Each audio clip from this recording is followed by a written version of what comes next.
The Leo news అనే ఒక website లో వచ్చినటువంటి ఆర్టికల్ నేను యాజ్ టీజ్ గా చదువుతున్నా. గన్నవరం ఎమ్మెల్యేగా ఉన్నంత కాలం అనేకమైన అరాచకాలకు తెగబడ్డ వల్లభనేని వంశీ ప్రస్తుతం కూటమి ప్రభుత్వానికి టార్గెట్ అవుతున్నారు. ఆయన తన సొంత నియోజకవర్గం గన్నవరంలో చేసినటువంటి దురాక్రమణలు, దోపిడీతో పాటు విపక్షం మీద చేసినటువంటి దురాగతాలు అన్ని ఇన్ని కావు. ఇవి మాత్రం ఎప్పటికీ ఎవరు మర్చిపోలేరు. అలా అరాచకాలు కేర్ ఆఫ్ అడ్రస్ గా మారి ఇప్పుడు ప్రభుత్వం దిగిపోగానే పత్తా లేకుండా పోయిన వల్లభనేని వంశీ కోసం ఏపీ పోలీసులు వెతుకుతున్నారు. తాజాగా వల్లభనేని వంశీ మీద సిఐడి అధికారులు గతంలో చేసిన అక్రమాల మీద విచారణ చేస్తున్నారు.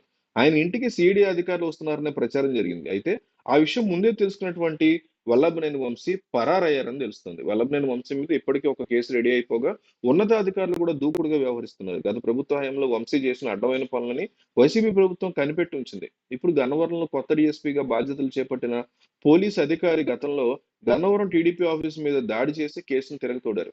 అప్పట్లో వల్లభనేని వంశీ దగ్గరుండి ప్లాన్ చేసి మరి తెలుగుదేశం పార్టీ ఆఫీస్ మీద మూకుమ్మడి దాడి చేయించారు.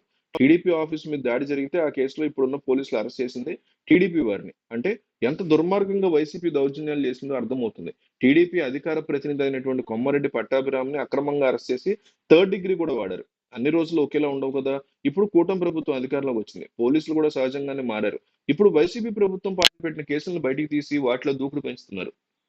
కొత్త డిఎస్సి సీసీటీవీ కెమెరాల ఫుటేజీని మీడియా వీడియోలు చూసిన దాదాపు 15 మంది అరెస్ట్ చేశారు. ఇందులో వల్లభనేని వాహన చోదకుడు కూడా ఉన్నారు, అంటే డ్రైవర్.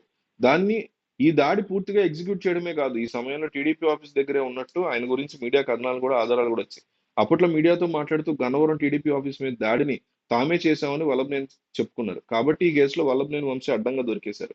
ఇది ఒక్కటే కాదు, వంశీ చేసిన అక్రమాల కేసు అన్నిటిని బయటికి తీస్తే ఆ తుఫాన్ని తట్టుకోలేరు. మంగళగిరి టీడీపీ ప్రధాన కార్యాలయం మీద దాడి కేసుని ప్రత్యేక దర్యాప్తు టీము విచారణ చేస్తున్న సంగతి తెలిసిందే. దాంట్లో మంగళగిరి మాజీ ఎమ్మెల్యే ఆర్కే, వైసీపీ నేత దేవినేని అవినాష్ ఇరుక్కున్నారు.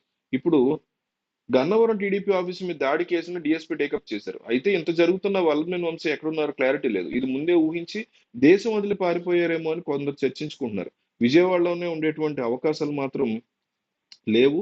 వేరే ప్లేస్ కి ఆయన వెళ్ళిపోయి ఉంటారు అనేటువంటి మాటలైతే స్పష్టంగా వినిపిస్తున్నాయి. వైసీపీ అధికారంలో ఉన్నప్పుడు ఆ పార్టీకి చెందినటువంటి ఫైర్ బ్రాండ్స్ చంద్రబాబు, పవన్ కళ్యాణ్, లోకేష్ మీద ఒంటికాల మీద లేచేవారు. బూతులతో విరుచుకుపడేవారు. ఇప్పుడు బండ్లు ఓడలయ్యాయి. అంటే దాంతో కంటికి కనిపించకుండా పోయారు కొందరు వైసీపీ ఫైర్ బ్రాండ్స్. వాళ్ళలో రోజా, పోసాని కృష్ణమురళి లాంటి వాళ్ళు ఉన్నారు. కొడాలని అప్పుడప్పుడు మీడియా ముందుకు వస్తున్నారు, కానీ వల్లభనేని వంశీ ఎక్కడున్నారో తెలియట్లేదు. అసెంబ్లీలో చంద్రబాబు భార్యను అవమానించడం, లోకేష్ వ్యక్తిగతంగా బూతులు తిట్టి వంశీ మీడియాకు కూడా దొరకట్లేదు. గన్నవరంలో వైసీపీ ఆఫీస్ కూడా క్లోజ్ అయింది. కనీసం ఓటమి మీద వల్లభనేని వంశీ సమీక్ష కూడా నిర్వహించలేదు. ఓటమి తర్వాత ఆయన విజయవాడకు వెళ్లారా, హైదరాబాద్ లో ఉన్నారా, ఇవేమీ కాకుండా అమెరికాకు వెళ్లిపోయారా అని టాక్ నడుస్తుంది. పోలింగ్ ముగిసిన తర్వాత వంశీ అమెరికాకు వెళ్లారు. కూటమి ప్రభుత్వం గెలిస్తే ఆయన ఏపీకి వచ్చే ఛాన్స్ లేదని అక్కడే ఉంటారని కూడా టాక్ నడిచింది. కానీ రిజల్ట్స్ టైంలో నియోజకవర్గంలో కనిపించిన వంశీ ఆ తర్వాత మాయమయ్యారు. వల్లభనేని వంశీ మీద అనేక రకాల కేసులు ఉన్నాయి అనేటువంటి మాట అయితే వినిపిస్తుంది.